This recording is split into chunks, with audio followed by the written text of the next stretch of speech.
Halo guys, tahukah kalian, jika saat ini Indonesia masih menjadi produsen terbesar sarang walet di dunia, jumlahnya pun tidak main-main. Diperkirakan lebih dari 1.500 ton sarang walet mampu kita hasilkan tiap tahunnya. Sarang-sarang walet sebanyak ini diperkirakan mampu memenuhi sekitar hampir 80% kebutuhan pasar dunia, dan konon menurut para ahli mampu menghasilkan sekitar 500 triliun rupiah devisa negara dari sektor non-migas. Wow, besar sekali bukan? Sebagian besar sarang-sarang walet produksi Indonesia ini diekspor ke berbagai negara, namun kebanyakan diekspor ke Hong Kong dan China, hanya sebagian kecil yang diekspor ke negara lain misalkan Amerika, Kanada dan negara-negara lain, dan sebagian kecil lainnya kita konsumsi untuk kebutuhan dalam negeri. Di Indonesia sendiri, pasokan sarang walet berasal dari berbagai pulau di seluruh penjuru Nusantara. Bukan hanya dari Pulau Jawa saja, namun pulau-pulau lain seperti Kalimantan, Sulawesi, Sumatera, Lombok, Bali dan pulau-pulau lainnya kini mampu memasok ratusan ton sarang walet tiap tahunnya. Jika dulu Jawa adalah penghasil sarang walet terbesar di Indonesia, kini justru pulau-pulau di luar Jawa lah yang dominan menghasilkan sarang-sarang walet lebih banyak, Kalimantan dan Sulawesi contohnya.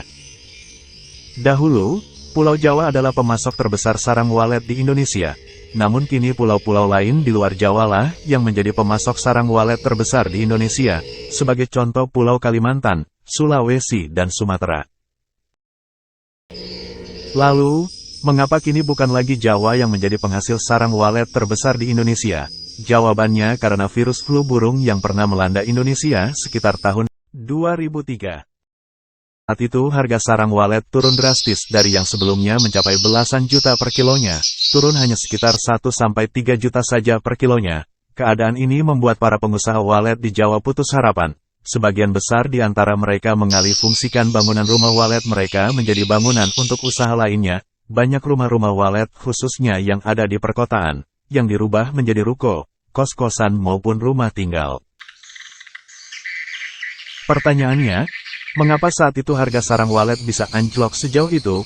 Jawabannya karena saat itu Cina sebagai negara utama pengimpor sarang walet Indonesia menghentikan kerjasama perdagangan sarang waletnya dengan Indonesia.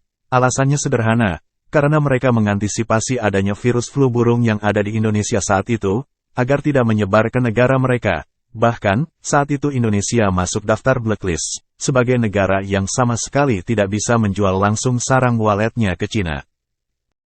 Keadaan ini berlangsung hingga beberapa tahun, sampai akhirnya setelah negara Indonesia dinyatakan bebas wabah flu burung, pemerintah kemudian kembali menjalin kerjasama perdagangan sarang walet dengan Cina. Meskipun jumlahnya masih sangat kecil, belum sebanding dengan produksi sarang walet kita saat itu. Namun dibukanya kembali perjanjian perdagangan sarang walet antara kedua negara ini, dianggap sebagai tonggak baru masa depan para pembudidaya walet di Indonesia. Sejak perdagangan sarang walet kembali dibuka ke Cina, harga sarang walet pun berangsur mulai naik. Meskipun tidak setinggi pada saat sebelum adanya wabah flu burung, keadaan ini pun berlangsung hingga beberapa tahun, sampai akhirnya badai kembali datang bagi para petani walet Indonesia. Kali ini wabah virus corona yang melanda. Corona atau COVID ini dianggap menghancurkan perekonomian dunia, tidak terkecuali Indonesia maupun Cina. Efek ini pun berimbas ke sektor budidaya walet. Lagi-lagi harga sarang walet kembali turun sejak awal tahun 2019-an. Harga sarang walet kembali turun drastis, meskipun tidak separah seperti saat adanya wabah flu burung. Namun banyak pengusaha walet yang mengeluhkan turunnya harga sarang walet ini. Bahkan hingga saat ini ketika wabah virus corona dianggap telah mereda, namun harga sarang walet belum juga ada tanda-tanda kenaikan.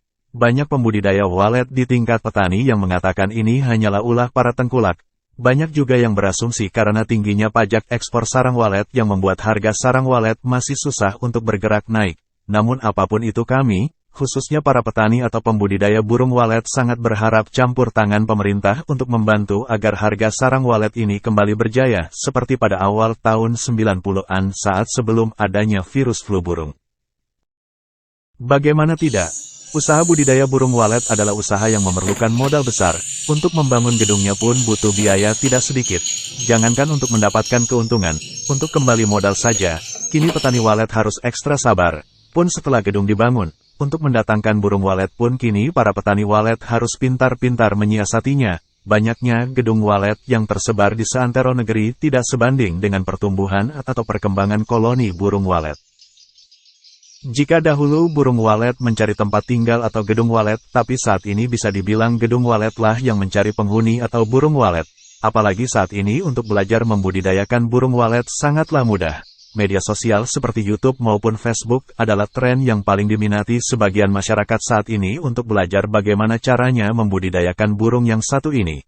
Meskipun harganya yang masih relatif kecil jika dibanding tahun 90-an, namun ternyata pembangunan gedung walet atau RBW masih menjamur di berbagai pelosok negeri.